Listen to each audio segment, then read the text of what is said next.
판절입니다. 마태복음 5장 7절, 우리 다 같이 한 목소리로 같이 합독하시겠습니다. 시작합니다. 긍휼히 여기는 자는 복이 있나니 그들이 긍휼히 여김을 받을 것이며. 아멘. 우리 한 번 더 읽으십시다. 시작합니다. 긍휼히 여기는 자는 복이 있나니 그들이 긍휼히 여김을 받을 것이며. 아멘. 1935년 1월에 미국 뉴욕의 이 빈민가에 있는 한 재판정에서 실제로 있었던 사건입니다. 피오렐로 라가디아라고 하는 이 뉴욕 시장을 역임한 분이 이 판사로 있을 때 실제로 일어났던 일이었습니다. 한 이 가난한 노인이 빵 하나를 훔쳤다는 이 죄목으로 기소되어서 판사 앞에 서 있었습니다. 이 노인은 참 떨리는 음성으로 판사를 향해서 애원을 했습니다. 판사님, 제 딸은 지금 병이 들어서 집에 누워 있는데 사위는 그런 처자식들을 나 몰라라 하고 도망가 버렸고 그 손주 딸들은 먹을 것이 없어서 굶고 있어가지고 제가 어쩔 수 없이 빵을 훔칠 수밖에 없었습니다. 이렇게 말하는 노인의 두 눈에는 눈물이 뚝뚝 떨어지고 있었습니다. 그러나 라가디아 판사는 엄중한 목소리로 이렇게 말했습니다. 그래도 법은 법입니다. 그래도 법은 지켜져야 합니다. 당신에게 벌금 10달러 벌금형에 처합니다. 판사의 선고가 내려지자 재판정이 웅성웅성거렸습니다. 왜냐하면 당시 그 가난한 노인에게 10달러는 도저히 갚을 수 없는 벌금이었기 때문입니다. 그런데 그 말을 하고 난 판사가 뒷주머니에서 지갑을 꺼내더니 10달러짜리를 꺼내서 그 벌금은 제가 대신 내어드리겠습니다. 그러면서 판사는 이렇게 말을 이었습니다. 배고픈 사람이 빵을 훔쳐야만 하는 이 비정한 도시에 살고 있는 죄로 저를 포함해서 이 자리에 있는 모든 분들에게 50센트씩 벌금을 부과합니다. 그래서 그 경비에게 시켜서 노인이 쓰고 있던 모자를 받아가지고는 그 재판사를 시작으로 해서 재판장 안에 있던 모든 사람들에게 50센트씩을 다 거두어 가지고 그렇게 거둔 돈이 47달러 50센트. 그 모자를 노인에게 건네주면서 집으로 돌아가서 손녀들과 빵을 사서 드시라고 그렇게 보내주었답니다. 모자를 손에 들고 돌아가는 노인은 이 판사를 향해서 그리고 모든 방청객들을 향해서 연신 고맙다고 눈물을 훔치면서 그렇게 그 재판정을 떠났습니다. 사랑하는 성도 여러분, 오늘날 우리가 사는 세상은 긍휼보다는 능력과 모짐을 더 숭배하는 시대가 되었습니다. 뉴스를 보면 연일 흉악한 범죄 소식들이 들려오고 인터넷 댓글창을 보면은 타인의 작은 실수에 대해서 조금도 용서하지 못하고 조금의 자비도 없이 정죄하고 비난하는 날선 언어들이 가득합니다. 그리고 교회도 그 비정함에 점점 물들어가는 것 같습니다. 무관용의 원칙이 정의처럼 여겨지는 이 시대에 예수님은 오늘 저와 여러분을 향해서 전혀 다른 하나님 나라의 법을 선포하십니다. 그 법은 긍휼히 여기는 자는 복이 있다는 말씀입니다. 복음서를 보면 많은 사람들이 예수님을 만나서 예수님께 나와서 한결같이 이렇게 외치는 소리를 들을 수가 있습니다. 그것은 바로 나를 불쌍히 여겨달라는 절규였습니다.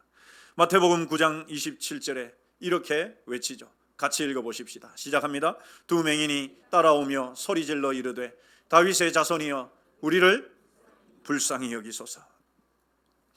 15장 22절에는 가나안 여인이 예수님께 이렇게 외칩니다. 노란 글씨만 같이 읽겠습니다. 나를 불쌍히 여기소서. 또한 마태복음 17장에는 간질로 고생하는 아들을 둔 아버지가 같은 말씀을, 20장에서는 길가에 앉아있던 맹인 두 사람이 우리를 불쌍히 여겨달라고 예수님께 외치는 내용들이 나옵니다. 이 사람들은 전부가 다 객관적으로 볼 때 전부 다 불쌍히 여길 만한 사람들입니다. 긍휼을 받아야만 하는 사람들입니다. 사회적으로 가난하고 배운 것이 없고 모든 사람들로부터 냉대를 받는 그들에게 예수님은 어떻게 반응하셨습니까? 예수님은 불쌍히 여겨달라는 그들에게 긍휼히 여기심으로 그들에게 응답하셨습니다. 이것은 단순히 예수님이 능력이 많으신 분이라는 것을 넘어서서 예수님의 본성이 긍휼 그 자체라는 것을 잘 보여줍니다. 여러분, 우리 마태복음 9장 36절 말씀을 같이 읽어보시죠. 시작합니다. 무리를 보시고 어떻게 여기시니? 불쌍히 여기시니. 예수님은 자기에게 나오는 그 많은 사람들을 보면서 불쌍히 여기셨습니다. 뿐만이 아닙니다. 예수님은 배고픈 무리를 보시면서도 내가 무리를 불쌍히 여긴다, 이렇게 말씀하셨습니다. 왜요, 여러분? 예수님의 마음에는, 예수님의 본성 중에 하나가 바로 긍휼히 여기는, 불쌍히 여기는, 그것이 우리 예수님의 본성이기 때문입니다. 여러분, 예수님께서 사역을 해 나가시는 그 동력, 그 동기가 무엇이냐? 바로 긍휼이었습니다. 누군가에 대한 불쌍히 여기는 마음, 그것이 예수님께서 사역을 해 나가시는 동력이었고 동기였고 이유였고 목적이기도 했습니다. 긍휼은 하나님의 마음이 인간의 고통과 만나는 지점, 우리 하나님의 마음이 우리의 고통과 만나는 지점, 이게 긍휼입니다. 그래서 그 예수님께서 오늘 이렇게 말씀하시죠. 우리 같이 읽으십시다. 한 번 더 시작합니다. 긍휼히 여기는 자는 복이 있나니 그들이 긍휼히 여김을 받을 것이며. 예수님은 긍휼에 대해서 말씀하십니다. 여기에 사용된 이 긍휼이라고 하는 이 헬라어 단어는 엘레오스라고 하는 단어인데요, 이 단어는 단순한 이 감정적인 것이 아니라는, 단지 그냥 감정적인 어떤 동정심을 말하는 것이 아닙니다. 헬라어에는 사랑이나 자비를 뜻하는 여러 단어가 있지만 이 엘레오스라는 단어는 그것을 넘어서는, 그래서 유명한 이 신학자인 윌리엄 바클레이는 이렇게 말했습니다. 우리 이 신학자의 이야기 같이 한번 읽어보시죠. 시작합니다. 엘레오스는 상대방의 고통을 내 마음속으로 느끼는 것뿐만 아니라 그 고통을 제거하기 위해 발벗고 나서는 적극적인 행동까지 포함한다.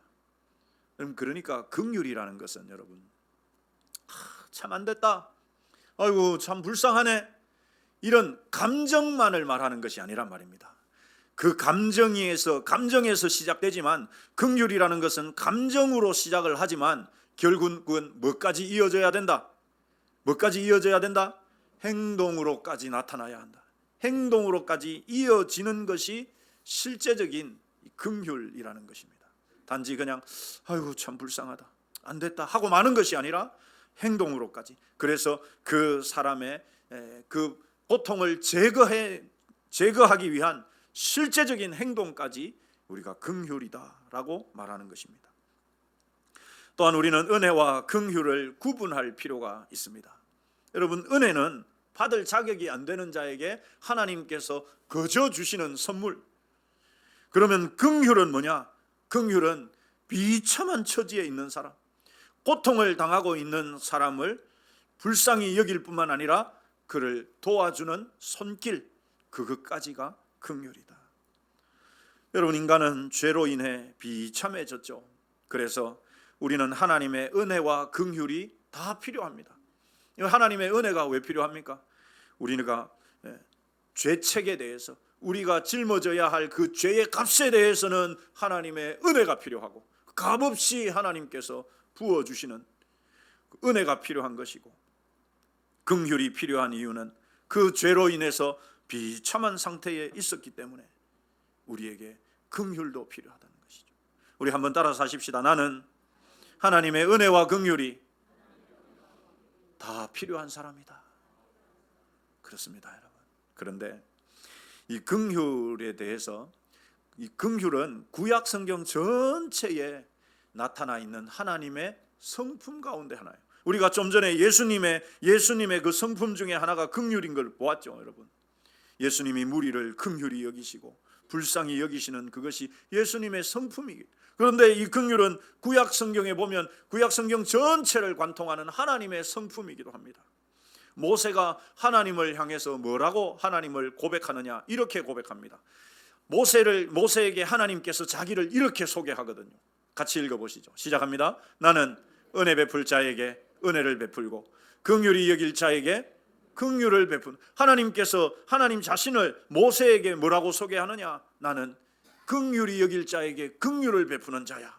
이렇게 하나님께서 자신을 소개하거든. 그러니까 우리 하나님은 그 하나님께 이 긍휼이라는 것은 우리 하나님이 가지신 성품이라는 것을 우리는 잘 알 수가 있습니다. 게다가 여러분, 다윗이 인구조사로 인해서 죄를 짓고 나서 하나님의 심판을 마주하게 되었을 때 다윗이 뭐라고 고백하는지 봅시다. 같이 읽겠습니다. 여호와께서는 뭐가 심히 크시니? 긍휼이 심히 크시니. 다윗이 하나님을 어떤 하나님으로 알았느냐? 하나님은 긍휼이 심히 크신 분. 하나님의 마음에, 하나님의 성품 가운데 하나가 긍휼인데, 그 긍휼이 우리 하나님은 요만큼 조그만하게 있는 분이 아니라 심히 크신 분이다, 이렇게 고백합니다. 예레미야 선지자는 이스라엘 백성들이 하나님의 범죄로 인해서 결국 예루살렘이 멸망하고 폐허가 된 그 참담한 상황을 마주하고 있었습니다. 희망이라고는 어디에도 찾아볼 데가 없었습니다. 예루살렘이 다 불타고 다 무너져서 폐허가 되었고 수많은 사람들의 시체가 즐비하게 널브러져 있는 그런 상황이었습니다. 그런데 그런 상황 속에서 이 예레미야 선지자가 소망을 말하거든요. 그 소망의 근원이 어디 있느냐? 예레미야 선지자의 고백을 같이 읽어보십시다. 시작합니다. 여호와의 인자와 뭐가 무궁하심으로? 긍휼이 여러분, 무궁하다는 말이 무슨 말입니까? 다함이 없다, 끝이 없다는 말이에요. 우리 하나님 긍휼이 요만큼만 있어갖고 요만큼만 주고 나면 긍휼이 더 이상 없는 분이 아니라 우리 하나님은 끝없이 긍휼히 여기시는 분. 그래서 긍휼을 베풀고 또 베풀고 또 베풀어도 여전히 긍휼이 남아있는 분. 하나님께서 모세에게 자기를 소개하신 거나 다윗이 하나님에 대해서 알고 있는 거나 예레미야 선지자가 그 처참한 폐허의 상태에서 도저히 소망을 가질 수 없는 상황에서 소망을 말할 수 있는 그 유일한 이유가 뭐냐? 우리 하나님 긍휼히 여기시는 분. 그렇다면 여러분, 긍휼히 여기는, 오늘 본문에서 말하는 긍휼히 여기는 자가 된다는 말이 여러분 무슨 말이겠습니까? 긍휼히 여기는 자는 복이 있나니, 이 말씀만 우리가 놓고 보면 여러분, 긍휼히 여기는 사람이 왜 복이 있겠습니까? 따라서 하십시다. 하나님의 성품을 나도 공유하기 때문이다. 그렇습니다, 여러분. 우리가 예수님의 성품, 하나님의 성품 중에 하나가 긍휼이라고 했잖아요. 그런데 나도 내가 긍휼히 여기는 사람이 된다는 말은 내가 하나님의 성품을 나누어 갖는다는 말이에요. 여러분, 베드로 후서 1장 4절이 우리를 가리켜서 뭐라고 이야기합니까? 신성한 성품에 참여하는 자다. 예전 성경의 번역을 보면 신의 성품에, 이 하나님의 성품에 참여하는 자다, 이렇게 말했거든요. 그러니까 긍휼히 여기는 자라는 말은, 내가 긍휼히 여기는 자라는 말은 내가 하나님의 성품을 같이 갖게 되는 사람이라는 말이죠. 앞서서 우리가 팔복을 살펴볼 때 이것은 우리가 얻어야 하는 8가지의 복이라기보다는, 이 팔복이라는 것은 우리가 가져야 하는 8가지 복이라기보다는 구원을 받은 자로서, 하나님의 자녀가 된 자로서 마땅히 가져야 할 8가지의 성품, 8가지의 성품이라고 말씀을 드렸습니다. 모든 그리스도인들이 반드시 가져야 하는 8가지의 핵심 가치 혹은 성품, 그게 여러분 팔복입니다. 그래서 영국의 유명한 설교자이죠, 마틴 로이드 존슨 목사님이 이렇게 말씀하셨습니다. 우리 같이 읽어보시죠. 시작합니다. 긍휼은 첫 번째에서 네 번째 복을 통과한 사람에게서 자연스럽게 흘러나오는 결과물이다. 이 긍휼에 대해서, 이 긍휼이 여기는 자에 대해서 주석을 하면서 이 마틴 로이드 존스 목사님 뭐라고 이야기했느냐 하면, 앞에 우리가 네 가지 성품 받지 않습니까? 네 가지가 뭡니까, 여러분? 네 가지가 뭐죠? 심령이 가난한 자, 애통하는 자, 자기 죄에 대해서 애통하는 자, 온유한 자, 의에 줄이고 목마른 자. 이 네 가지 복을 통과한 사람에게서 자연스럽게 흘러나오는 것이 뭐라고요? 긍휼이라는 거예요. 긍휼이라는 거예요. 그렇습니다, 여러분. 자신이 하나님 앞에서 철저히 파산한 영적 거지라는 것을 깨닫고 자신의 죄 때문에 애통하고, 그러면서 하나님께 모든 결과를 맡기는 온유함과 하나님의 의를 구하는 사람은 타인을 향해서 교만할 수 없다. 나도 용서받은 죄인인데 누구를 여러분 정죄할 수가 있겠습니까? 그래서 그는 필연적으로 타인을 긍휼히 여기게 된다는 것입니다. 그래서 이 긍휼은 구체적으로 두 가지 방향으로 나타납니다. 첫 번째는 바로 사회적 약자를 향한 실제적인 도움으로 나타납니다. 여러분, 우리 요한일서 3장 18절 말씀 같이 한번 읽어보십시다. 시작합니다. 자녀들아, 우리가 말과 혀로만 사랑하지 말고 행함과 진실함으로 하자.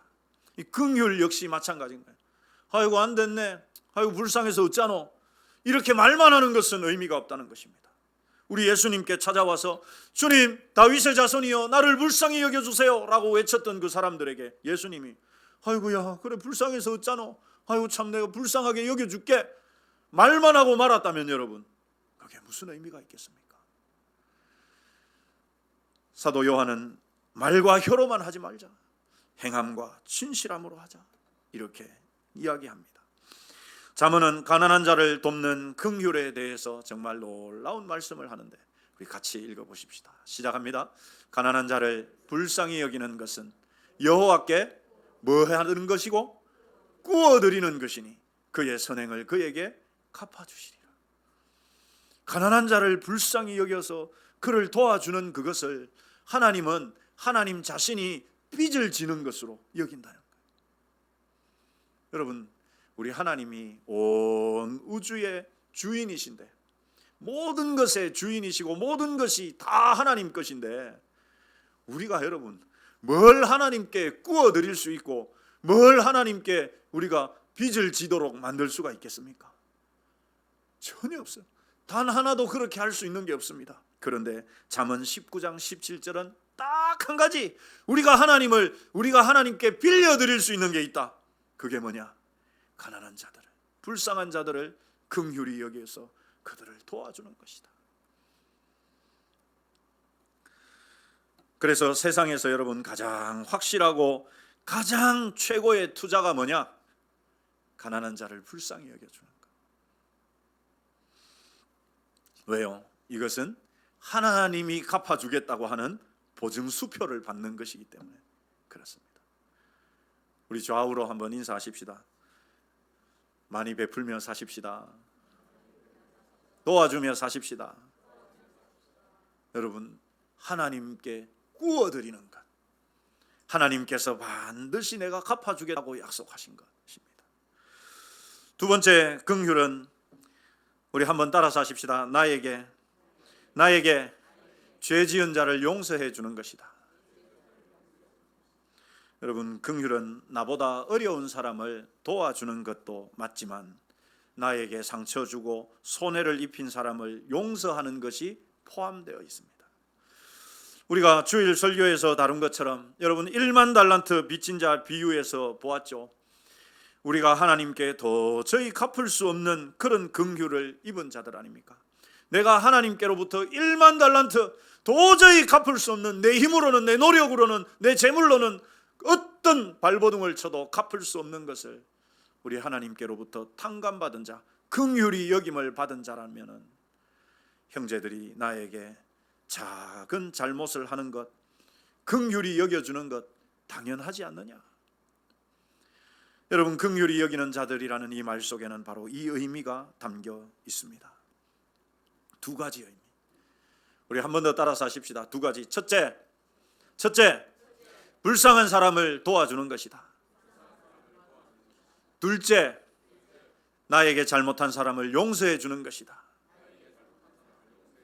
여러분, 이것이 긍휼의 올바른 의미입니다. 그렇다면 여러분, 이 긍휼히 여기는 사람은 어떤 복을 받느냐? 어떤 복을 받느냐? 우리 노란 글씨만 같이 읽겠습니다. 시작합니다. 그들이 긍휼히 여김을 받을 것이며. 다른 복도 다 그렇지만 여러분, 이 다섯 번째 긍휼히 여기는 자들에 대한 복도 그렇게 그다지 복처럼 여겨지지 않죠, 여러분. 그렇지 않습니까? 긍휼히 여기는 자는 복이 있나니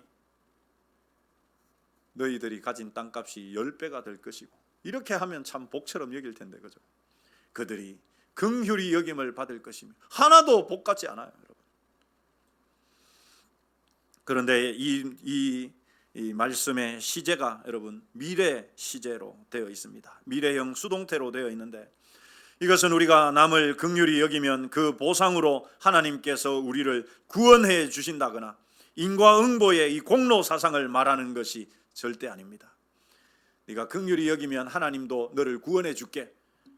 여러분, 우리가 어떤 행위를 한다고 해서 구원을 받거나 안 받거나 하는 것이 아니죠. 구원은 뭐로 받습니까? 전적인 은혜로 받죠. 그러면 여러분, 이 말씀이 뭐냐? 긍휼히 여기는 자는 그들도 긍휼히 여김을 받는다는 이 말은 무슨 말이냐? 이것은 우리가 공로 사상을 말하는 것이 아닙니다. 제가 주일 설교 때 이 칼빈의 이야기를 인용해서 말씀을 드렸었는데요. 우리가 이웃에게 긍휼을 베푸는 것은 우리가 이미 하나님의 긍휼을 입은 자라는 증거다. 칼빈이 그렇게 말했거든요. 그러니까 긍휼히 여긴다라는 말은, 긍휼이라는 것은 구원의 조건이 아니라 구원의 열매라는 것입니다.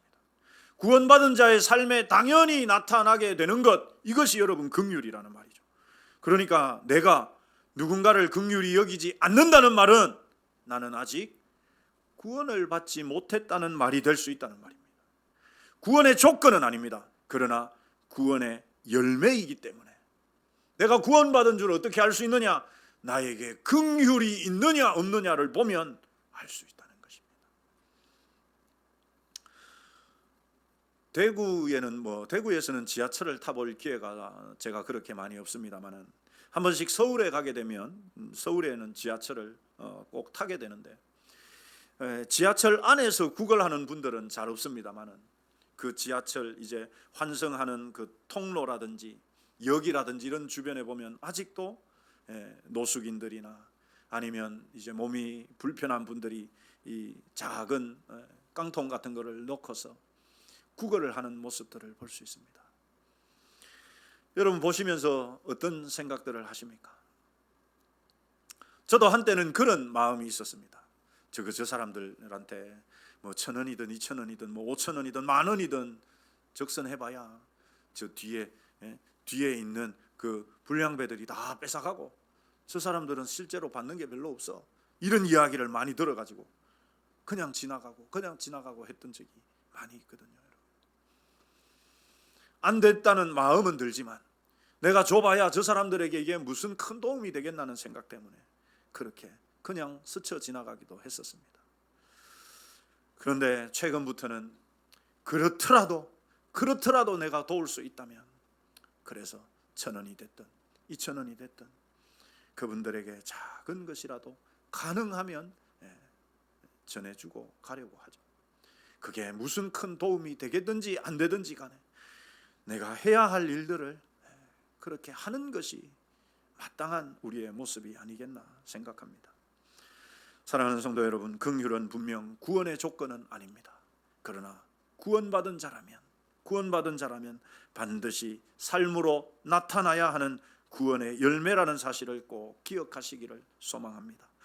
동시에 이 말씀은 종말론적인 약속도 담고 있습니다. 그들이 긍휼히 여김을 받을 것이라는 이 미래 시제, 이것은요 마지막 최종 그 심판의 날에 우리가 하나님 앞에 서게 될 그날에 정작 우리에게 주어지게 될 말씀이라는 것이죠. 여러분, 성경은요, 그날 있을 심판에 대해서 우리에게 이렇게 가르칩니다. 우리 야고보서 말씀인데요, 같이 읽어보십시다. 시작합니다. 긍휼을 행하지 아니하는 자에게는 어떤 심판이 있고요? 긍휼 없는 심판이 있으리라. 긍휼은 뭐를 이기고? 심판을 이기고 자랑하느니라. 지금은 여러분, 우리가 지금 이 세상에 살고 있을 때는 하나님 앞에 서는 그 심판이 우리에게 크게 와닿지 않아요. 그러나 저는 분명히 확신합니다. 저와 여러분이 하나님 앞에 섰을 그날에 정말 내가 예수님을 믿는 그것이, 정말 내가 이 땅에 살면서 작은 긍휼을 베푼 그것이 얼마나 큰 은혜인지, 얼마나 감사한 것인지, 다른 어떤 것보다도 더 소중하고 중요한 것이 될 줄로 믿습니다. 지금은 그것이 우리에게 피부로 와닿지 않기 때문에 그들이 긍휼히 여김을 받을 것이라는 이 말씀이 별로 와닿지 않아요. 어떤 부자가 죽을 때가 됐어요. 천사가 와가지고 그의 영혼을 데려가려고. 부자가 엄청 쌓아놓은 그게 너무 아까워요. 저걸 놔두고 가려니까 차마 걸음이 안 떨어져. 천사 바지가랑이를 붙잡고 애원을 했습니다. 뭐든지 여기에 있는 것들 중에 하나만 가져가면 안 될까요? 천사가 너무 딱해가지고, 그래, 하나만 챙겨라. 그랬더니 이 부자가 자기 재산을 전부 다 금덩어리로 바꿔가지고 자루에다가 잘 짊어지고 다 됐습니다. 그래, 가자. 갔습니다. 천국에 도착했습니다.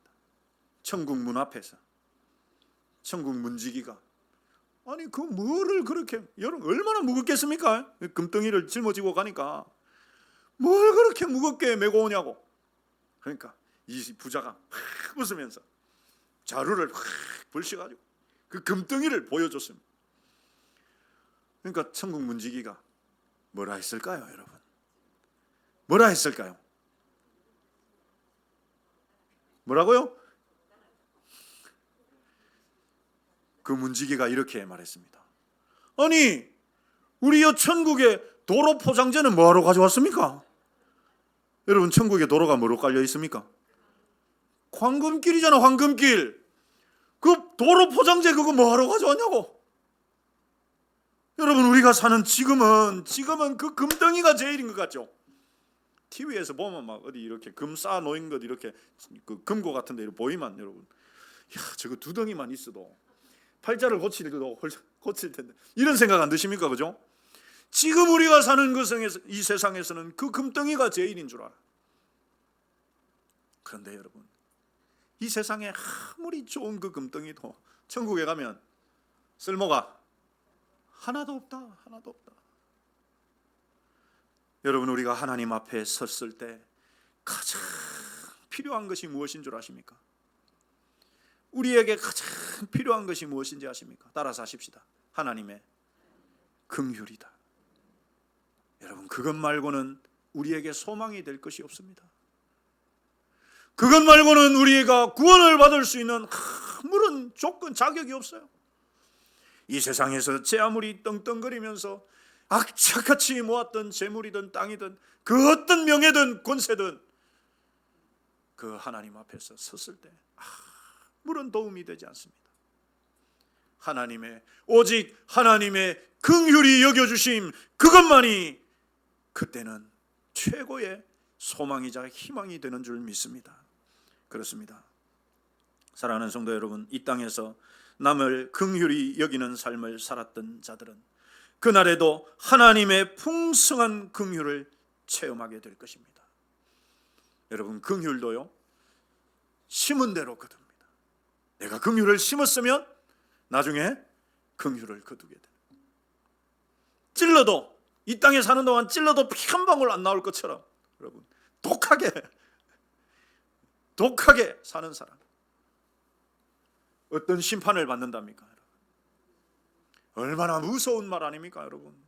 긍휼 없는 심판을 받는다. 얼마나 무서운 말 아닙니까? 야고보서 2장 13절 이 말씀은 그렇기 때문에 저와 여러분에게 두려운 경고이면서 동시에 놀라운 약속이기도 합니다. 사랑하는 성도 여러분, 주님이 다시 오시는 날, 혹은 우리가 주님 앞에 서는 그날, 세상의 모든 권력과 자랑은 사라지고 오직 주님의 긍휼만이 우리를 덮을 수 있습니다. 여러분, 저와 여러분이 얻은 구원에 대해서 에베소서 2장 4절은 이렇게 말씀합니다. 우리 같이 읽어보시죠. 시작합니다. 우리도 다른 이들과 같이 본질상 진노의 자녀이었더니 긍휼이 풍성하신 하나님이 우리를 사랑하신 그 큰 사랑을 인하여 은혜로 구원을 받은 것이라. 하나님의 긍휼이 아니었다면 저와 여러분도 구원을 받을 수 없었습니다. 그렇다면 여러분, 저와 여러분이 구원을 받았다는 말은 우리가 하나님의 긍휼을 입었다는 말이고, 그렇다면 이제 저와 여러분이 해야 할 일이 있죠. 여러분, 하나님의 긍휼이 우리에게 흘러왔습니다. 그러면 나도 뭘 흘려보내야 될까요? 긍휼을 흐르게 하는 사람, 긍휼을 흘려보내는 사람. 누구에게? 우리 옆 사람 가르치면서, 우리 옆 사람들에게, 우리가 마주하는 이웃들에게. 여러분, 이것이 긍휼을 입은 사람의 마땅한 도리입니다. 사랑하는 성도 여러분, 이 시간 눈에 밟히는 사람 혹시 없으십니까? 혹시 마음에 담아둔 미워하는 사람 없으십니까? 우리가 먼저 나 같은 죄인 살리신 그 주님의 긍휼, 엘레오스, 그 주님의 피 묻은 긍휼을 기억하시기를 축원합니다. 그래서 여러분, 그 긍휼로 마음을 활짝 여시고, 그래서 용서의 손을 내미시는 저와 여러분이 되시기를 소망합니다. 세상은 여러분 이렇게 가르쳐요. 나한테 잘못하기만 해봐라, 내가 그대로 갚아준다. 내한테 잘못하기만 해봐라, 내가 호되게 갚아줄 것이다. 세상은 이렇게 가르칩니다. 그러나 주님은 이렇게 가르치죠. 한번 따라서 하십시다. 나한테 잘못하기만 해봐라. 아니, 따라서 하셔야 됩니다. 주님이 가르쳐 주시는 거기 때문에 따라서 하셔야 됩니다. 나한테 잘못하기만 해봐라. 확 용서해 줄란다. 아니, 다 따라서, 웃지 마시고 다 따라서 하십시오. 나한테 잘못하기만 해봐라. 확 용서해 줄란다. 한 번 더 하십시다. 나한테 잘못하기만 해봐라. 너그럽게 용서해 주마. 여러분, 이것이 그리스도인입니다. 옆 사람에게 이번에 보고서 한번 하십시다. 원고에 없는 것인데 한번 옆 사람 보고서 한번 하십시다. 저한테 잘못하기만 해보세요. 덴박에 용서해 줄란구만. 할렐루야. 사랑하는 성도 여러분, 이 거룩한 배짱, 이 넉넉함 우리 안에 회복되시기를 축원합니다. 그래서 저와 여러분이 긍휼히 여기는 자들이 되셔서 우리에게 흘러온 그 하나님의 긍휼의 강을 나에게서부터 또 누군가에게로 마음껏 흘려보내는 그런 저와 여러분이 되시기를 주님의 이름으로 축원합니다. 우리 이 시간에 찬송가 305장 같이 찬송하시겠습니다. 찬송가 305장.